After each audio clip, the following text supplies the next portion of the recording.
it's your girl Sorrel. Welcome back to Hollywood Teaching. If you're a new family member, welcome. And if you are an existing family member, welcome back.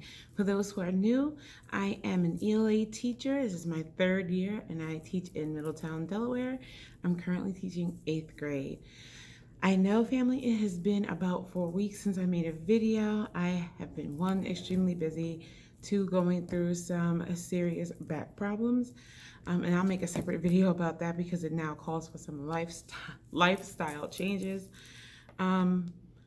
Yeah, so I'll explain that whole back situation in another video. What you already witnessed is me kind of setting up the room in the morning. I took my glasses off because it has a glare from my computer.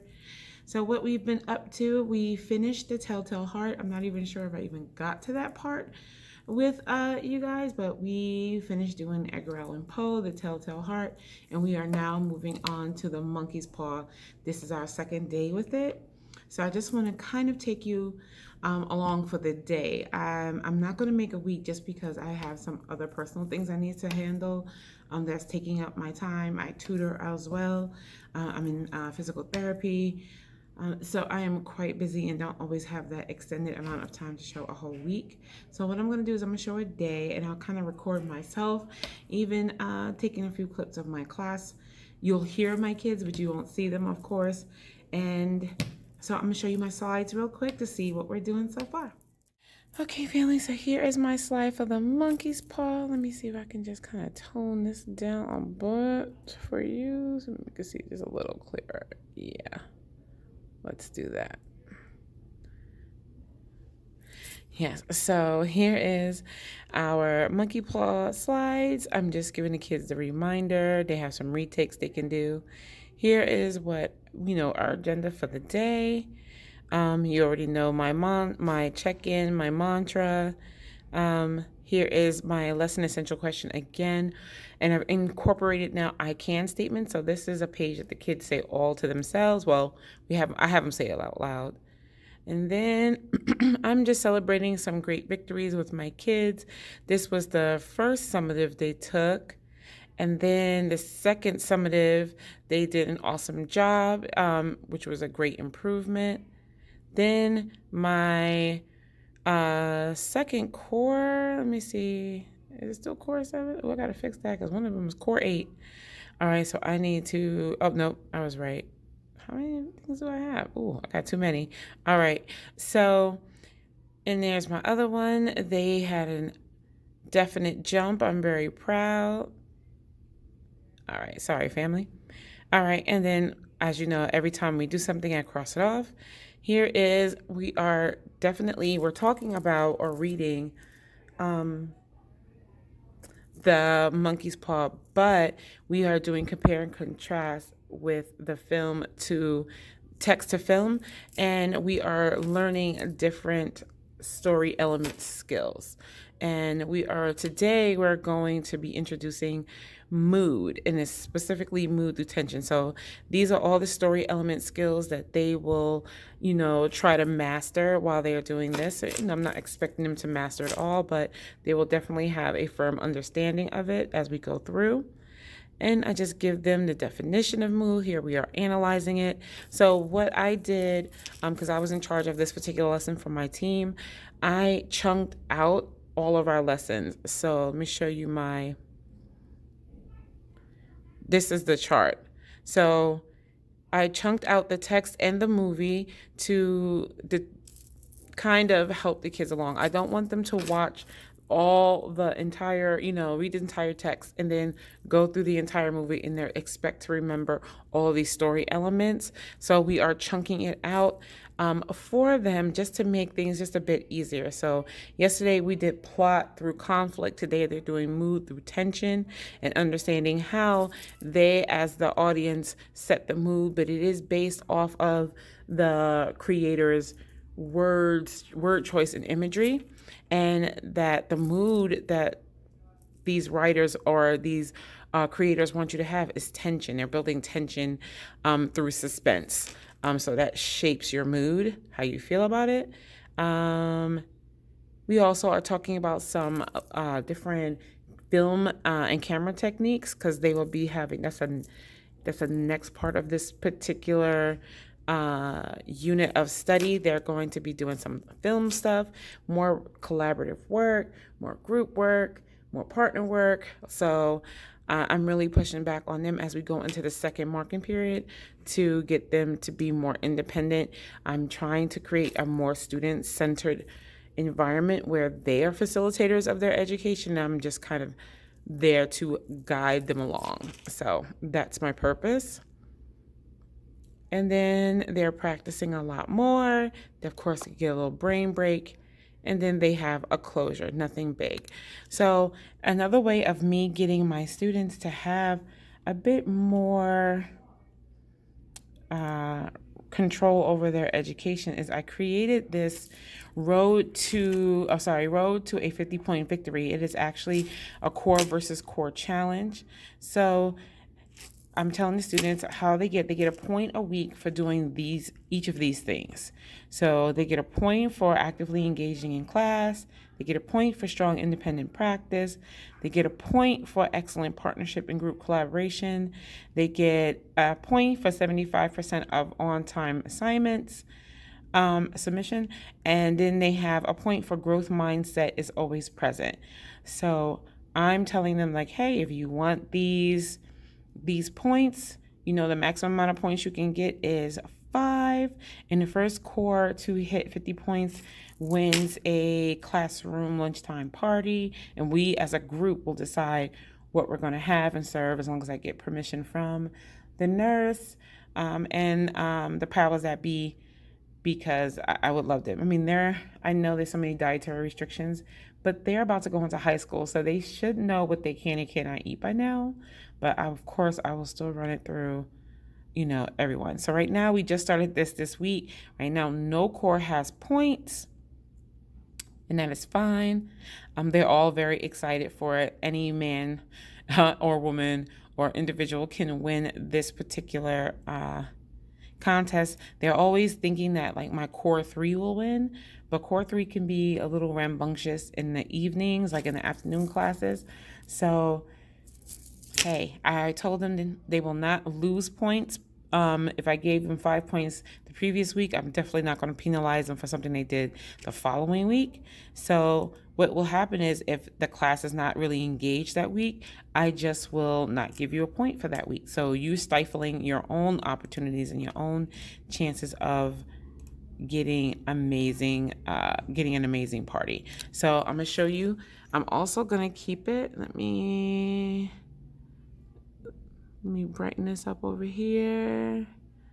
I'm gonna zoom in for you. So, my kid's about to come. So that wall right there, that data wall, I'm actually gonna take it down and put the road to 50 victory up there and have each of the cores weekly points up there, as well as the criteria for them to maintain. So I'm gonna post that up there. I'm gonna try to do it today. If not today, I'll figure it out. I definitely want it up there before this week is over. So I'm gonna go, fam. My kids are coming in. I'll talk to you soon. Okay, it is lunchtime, break time for the kids. They're at lunch now. It's almost 11. And I have an IEP meeting coming up at 11:15. It is IEP season.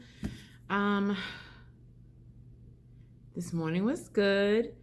We got through the lesson. I don't worry too much if we don't get to the closure, because usually it's just a random question. So if I have time, I will definitely get to it and then we'll share out. But if I don't have time, it is okay, because the meat of the lesson has been taught. And I might be ahead of all my other teachers. And if I am, I do want to slow it down just a bit. So I might just include some type of game tomorrow. Maybe go back over the vocabulary to take a break, but I don't want to. The reason why is because I do want to keep going at this pace. I might just play a short game because we do have some time, but I really want to, because I get observed next week, and for the lesson next week, I'm really going to be designing a collaboration where I get to just be a guide, and the kids get to really facilitate. So what they're doing is they are playing kind of like a monkey's paw scavenger hunt, which is really not a scavenger hunt. They have to, I'm gonna say survivor. Let's put it that way. So in order to survive in the game, they have to put together this puzzle. So I have to actually create these puzzle pieces. I don't know how I want to do it. Probably just pull something off of Google. So they're gonna get a puzzle piece, but there's gonna be 4 teams in each class. Each team gets one critical thinking question. All right, so they will have to answer the critical thinking question. They'll have to come up with text evidence of the critical thinking question, and they will have to explain why this evidence backs up the claim to answer that question. If they get the answer correctly, they are to bring the answer back to me in exchange for a puzzle piece. If the answer is correct, they get the puzzle piece and the next question. If they get it incorrect, they don't get the puzzle piece. They'll have to go back to the beginning or back to their team and revise their answer. Or if they're missing something, they're going to have to include it. And then if they are struggling, they can only get a hint or a guided question once they have at least attempted to get the critical thinking question first. And it will all be based off of the story element skills that I'm trying to build with them, as well as continuing to build them citing text evidence, explaining why. They can never get enough practice with that. So by the time these babies are done, they're going to be pros. Excuse my my thing flashing or whatever. I didn't put it on airplane mode. That was about the IEP. So I know I mentioned earlier about my back struggles. So I know you probably couldn't tell, but I am having some severe back problems. I have had back issues since my kids were little, and it's been an ongoing problem, but now the problem has really just hit the fan. So I had an MRI done recently, and I found out that I have 3 bulging discs, a herniation on my right side, and then a effusion on my left side, along with another herniation, or the effusion is caused by the herniation. So an effusion is when the jelly that's in between your disc actually is flowing into your spinal canal, and that's irritating. And so my whole lower back, I'm just in a great amount of pain. Right now I have on kind of like a compression shirt that kind of stabilizes my back. It really does help with the pain because it's not really much medicine. I don't want to take a bunch of aspirin all day, and that just leads to other issues. But yeah, damn, it's been hard. It's been hard. So I've had TENS machines because I'm not sleeping well because I can't turn. I have limited mobility in my legs because it's your lower back, it's your pelvis. So because I've had C-sections, I have weak core anyway, and of course I'm overweight. But also my back muscles are completely, I won't say my back muscles, it is actually my spine that is having some problems. So right now I've been in physical therapy for like over a month. At first, when I did it, my leg was bothering me because it was aggravating my sciatic nerve. Now that doesn't bother me. The pain is very localized across my entire back. My left side being more painful, and now we understand why. So I'm waiting for an appointment to be made for me with the orthopedic surgeon. Surgery is a last resort, but I cannot take it off the table at this time because the way the chiropractor is doing it now, like the therapy there is not going to do anything for this particular problem. The herniated disc and the effusion has to be cleared up. They don't know because right now where the herniated disc is, right below that, is almost bone on bone. So either naturally my body will fuse that bone on bone together once it is touching, because that's what happens naturally, or I'm gonna have to go in and have the herniated disc repaired, and then the effusion cleared up and that taken care of as well, because there's nothing that I can do. It's not supposed to be there, and it's causing me a great deal of pain. So I'm very limited in my mobility. I'm not allowed to really work out too much, maybe just some brief walking. But when I tell you that if you've ever had back pain, getting up, sleeping, like I dread getting up in the morning. I dread laying down on my like stomach. I dread laying on my side because I know that when I get up, I'm going to be in so much pain. So it has been very uncomfortable for me. With that said, I just want to include it here, and I'll make a separate video for it. I will be I am currently embarking on a weight loss journey or a wellness journey. If the event comes that I have to have surgery, I don't want to have surgery at this size. I want to make sure that my body takes it well. I don't have any other underlying conditions. I don't have like diabetes, I don't have hypertension, but back surgery is either hit or miss, and I rather them have the best possible canvas to do that with. So I am currently with the Weight Watchers program on the Blue plan, and it's only been a couple of days. But since the idea of me having surgery is up in the air and it's a strong possibility, I don't want to wait any longer. Hopefully, I can get through the school year, and that is my goal because this will be my first graduating class of my teaching career, and I want to be there every step of the way for them. I know I should put myself first. I totally get it, but I also want to try to put it off because if I could do it in the summertime, that would be even better. That way, I don't feel rushed. I don't have to use no PTO time. I can heal from June all the way up until August, so it's time for me to come back and not have to worry about, is the baby getting to school? How's he doing at school? Is my husband okay? How are my kids here doing? Do I need to make any additional sub plans? Are they going to get what they need to get? That type of stress, that type of anxiety put on me is not going to help me heal. I just rather have that peace of mind knowing. So I'm hoping that once I see the orthopedic surgeon, that he says, okay, let's wait 6 months to see if the jelly gets absorbed. Maybe he gives me some type of medicine or shot injections to kind of lessen the pain a little bit. Sorry, fam. To lessen the pain and then take it from there. So I'm getting ready for an IEP. I have 2 more classes left, and I probably will record it in one of those classes, probably my last class.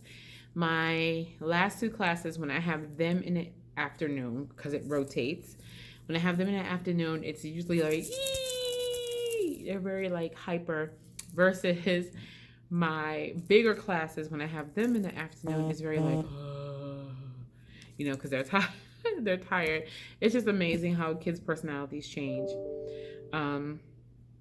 They just make me laugh. I really do I love my school, and I love every single one. I don't have a dreadful class at all, and I'm so blessed in that right. But I'm going to try my best because I need to get their wiggles out towards the end of the day. I know that sounds like so kindergarten or first grade. You still need it in 8th. They're still children. At heart, they might want to act like adults, but they really don't. So I think I'm gonna do a Just Dance with them, and it'll be like Baby Shark or Party Rocker, something to kind of get those little jitters, and not really jitters, to get the sillies out. That's a good way of saying it, to get the sillies out, because they need it. I'm telling my first 2 courses, my biggest course, towards 7 and 8, that I would love to find something for them, but they're large classes. So if they can pick a song that they can sit and they can like kind of dance in their seat, it'd be great, because if not, they'll be bumping into each other and creating a whole mess. Versus my 2 and 3 cores, they're very small, especially core 3. Like they pretty much can fit into that little like 1/2 section. Like they can just all move forward and be fine. Which I'm tempted to do, because I don't really feel like having them sit all the way in the back. But my other 2 cores, they're so big. So I'm going to try my best to record that. They're so silly, and I don't foresee anybody having an issue. They're wearing a mask anyway. So I'll just kind of like give it to you in a glance what these crazy kids are doing. The family, let me go ahead. I did eat some lunch. Like I said, I will make a separate video for my Weight Watchers plan so you can see my goal as I go. I won't tell you my weight. I probably won't tell you my weight until I feel comfortable with where I'm going. But really, it's not so much for vanity. I'm trying to lose this weight to prepare myself for a potential surgery, and also to put less strain on my back. it's just like I feel like an 80-year-old woman. It's so debilitating. And I have a 7-year-old son that I want to be active for. So I'm really doing this for him. I'm doing this for me. I'm doing this for my husband. You know, he's already going through his own health issues. You know, he's had COVID. Now he has a defibrillator put in because the virus attacked his heart. So he's going through his own health struggles. So both of us cannot have health issues. Not saying it will never happen, but he's in his early 50s. I'm in my mid 40s, and we have a 7-year-old. And it's not fair for our 7-year-old to feel like his mommy and daddy can't give him the same type of energy that the other kids got, you know? And his siblings are so much older than him. It's like he's the youngest only child. That's what's going on. And we take him everywhere. And I want to be able to take him places and not be in pain, you know? So I have to do what I have to do. So I will make like I said, a separate video for that. I'm sorry if I sound like a broken record. And I will just give you weekly updates on those series of vlogs about how I'm doing so far. So just look out for that. But stay tuned. I will show you what is happening in my classroom towards the end of the day. All right. I'll see you soon. I can do that.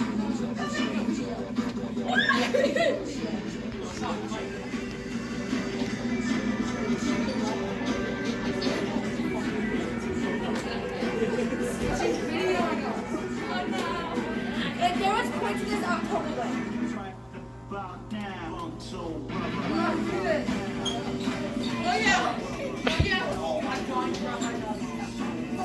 Some people are just hidden in the corner.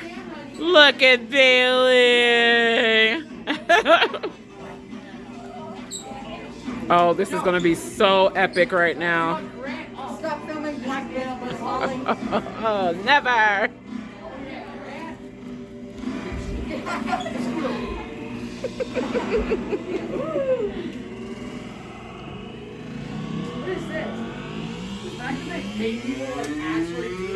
Oh, I cannot wait for this part.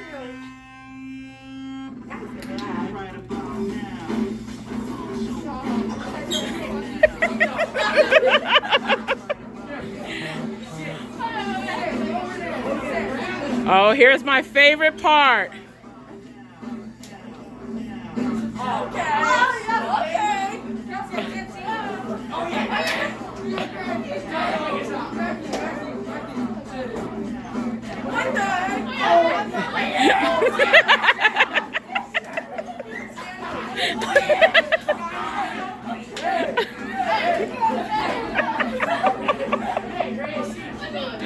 This class is a hot mess.